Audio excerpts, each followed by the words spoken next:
Pourquoi quelqu'un de 80 ans doit s'occuper d'une personne plus âgée? Ce programme a été enregistré à l'origine par Ricardo Mello de l'Institut Namasté le 17 janvier 2019. Les audios sont préparés par des volontaires de la Pile de l'Évangile. Notre équipe de collaborateurs a toujours besoin d'aide. Soyez vous aussi volontaires dans notre cause. Rejoignez notre page sur Facebook, Pilule de l'Évangile. Bonsoir mes chers amis, bonsoir, une très bonne soirée à vous tous. Lumière et paix pour votre cœur. Nous commençons une autre pilule nocturne de l'Évangile. Pour ceux qui viennent d'arriver, je suis Ricardo Mello et notre travail est fait avec beaucoup de tendresse pour votre cœur. Que Dieu vous bénisse et j'espère que je pourrai vous être utile. J'ai une question qui je crois est aussi une question de beaucoup de gens. Spécifiquement ou sans doute de la même essence. Une dame nous a envoyé un message, je vais omettre son nom. Elle nous a raconté un drame familial et pose la question suivante. Ricardo, comment justifier le fait qu'une femme de plus de 100 ans, qui ne se souvient plus de rien, qui a de graves problèmes de santé, avec tout le travail que nécessite naturellement quelqu'un de cet âge, est prise en charge par une autre dame de plus de 80 ans. Certes, cette dame est un peu plus jeune, mais elle a plus de 80 ans. Elle ne peut pas prendre soin d'elle-même, et en plus elle doit s'occuper de cette dame qui a plus de 100 ans. Pourquoi cela? Où est la justice divine dans ce cas? Une personne âgée qui s'occupe d'une autre encore plus âgée, avec de nombreux problèmes de tout ordre? Où est Dieu dans tout cela? Oh ma chère, Dieu est justement là. Dieu est exactement dans ce processus où une personne a la possibilité de prendre soin de l'autre. Spirituellement, nous sommes tous interconnectés d'une manière ou d'une autre. Ceux qui se réincarnent dans la même famille ou sont attirés par une raison quelconque, dans la vie matérielle, ou telle sorte que l'un est lié à l'autre, ou alors qui dépend de l'autre émotionnellement ou financièrement. Ils ont toujours quelque chose à apprendre et à se donner. Ce qui se passe, c'est que peu d'entre nous ont la sagesse de comprendre ce processus, et principalement de traiter cet échange de manière légère. Malheureusement, quand nous ne sommes pas encore assez spiritualisés, nous avons une relation d'exigence très dure les uns avec les autres. J'exige de vous et vous exigez de moi. Dans ces relations, il y a des difficultés, ou principalement il y a des problèmes physiques et psychologiques impliqués, parce que ce n'est pas vraiment facile. L'exigence est très élevée. Par exemple, vous devez prendre soin de votre père ou de votre mère, ce qui prend du temps. Parfois, la personne possède déjà un processus mental de dégénérescence psychologique et elle ne peut plus parler comme avant, calmement. Alors, elle insulte, hurle et se bat.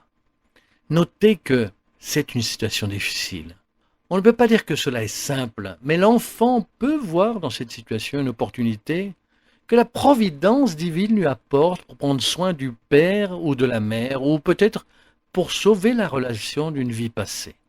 Qui sait s'il n'a pas abandonné son père ou sa mère, et maintenant il a une chance d'être quitte avec sa propre conscience et avec la loi divine, car rien n'arrive par hasard. Assurez-vous de cela. La providence divine travaille en silence, mais elle est juste. Je sais que dans notre monde, il y a encore beaucoup d'injustice. Mais la justice divine se fait en silence, sans que vous compreniez ses mécanismes d'action. Rappelons-nous de la parole de Jésus. Le Christ a dit que le scandale est nécessaire, mais malheur à l'homme par qui le scandale arrive. Revenons à la question que cette dame nous a posée. Sûrement les deux dames de son histoire, malgré la difficulté de chacune, elles sont en train de vivre un sauvetage spirituel. Combien de foyers connaissez-vous où une personne de 80 ans prend soin d'une autre de 100 ans? Normalement, c'est l'un ou l'autre, n'est-ce pas? Et si cela se produit, c'est parce qu'il y a un lien spirituel entre ces deux personnes. C'est sûr, peu importe leur lien de parenté. Et tout l'amour, l'affection et le don de l'une à l'autre, même dans un environnement de manque d'argent ou dans un environnement de difficultés physiques et émotionnelles. Cela est un sauvetage spirituel. N'ayez aucun doute sur cette relation. afin qu'il y ait de la gratitude et de l'affection entre les deux parties, et certainement la libération de plusieurs questions liées au passé, que la personne qui est impliquée ne s'en souvient pas actuellement, mais la providence divine n'oublie pas. Assurez-vous, ma chère, que Dieu agit à travers ces deux dames, et aussi à travers vous, à travers moi, à travers tout le monde, même si nous ne comprenons pas bien ces lois. C'est pourquoi il est important d'étudier le monde spirituel. Vous pouvez être sûr que le fait que vous écoutiez les pilules de l'Évangile est une joie pour moi et pour notre équipe. Namasté. Vous n'imaginez pas comment. Mais si vous voulez vraiment en savoir plus sur le monde spirituel, vous devez étudier. Pour ceux qui aiment spécifiquement ce thème lié au développement de la spiritualité, il y a d'autres moyens, il faut étudier le spiritisme. Je ne parle pas de religion, que cela soit clair. Personne ne vous demande d'être spirit. Mais dans ce cas, si vous voulez comprendre les lois divines et la loi de la cause à effet, comprendre la présence du monde des esprits parmi nous, il n'y a pas d'alternative. Le spiritisme vous guidera mieux. Lisez les œuvres d'Alain Kardec, en particulier le livre des esprits, pour commencer. Et dès que possible, allez dans une institution spirite qui puisse clarifier vos doutes, au moins pour que vous compreniez mieux certains sentiments et certaines expériences que vous vivez. Ensuite, vous décidez quoi faire de ces informations. Au moins, prenez conscience, ayez l'esprit et le cœur ouverts, car après tout, si Dieu nous permet d'être en contact en ce moment, ce n'est pas un hasard non plus. Qui sait si cela n'est peut-être pas un indice pour la prochaine étape, pour que vous compreniez votre environnement et pour faire de meilleurs choix. C'est cela que je souhaite le plus à votre cœur.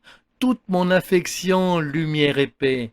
Puissiez-vous ressentir la présence divine de diverses manières, même dans les expériences de douleur. Restez avec Dieu et encore merci. Je ne cesserai jamais de vous remercier d'avoir partagé les pilules de l'Évangile. Merci à vous qui ne renoncez pas à partager les pilules avec patience et amour, ce qui nous aide à améliorer de plus en plus ce projet, pour que nous puissions grandir ensemble et en harmonie. Je me rappelle que la religion de Dieu est l'amour, et c'est la seule qui compte. Tout le reste sans amour ne veut rien dire. Souvenons-nous toujours de cet avertissement de l'apôtre Paul. Que Dieu vous bénisse, lumière et paix. Vous le savez déjà. À bientôt, mes amis. À très bientôt.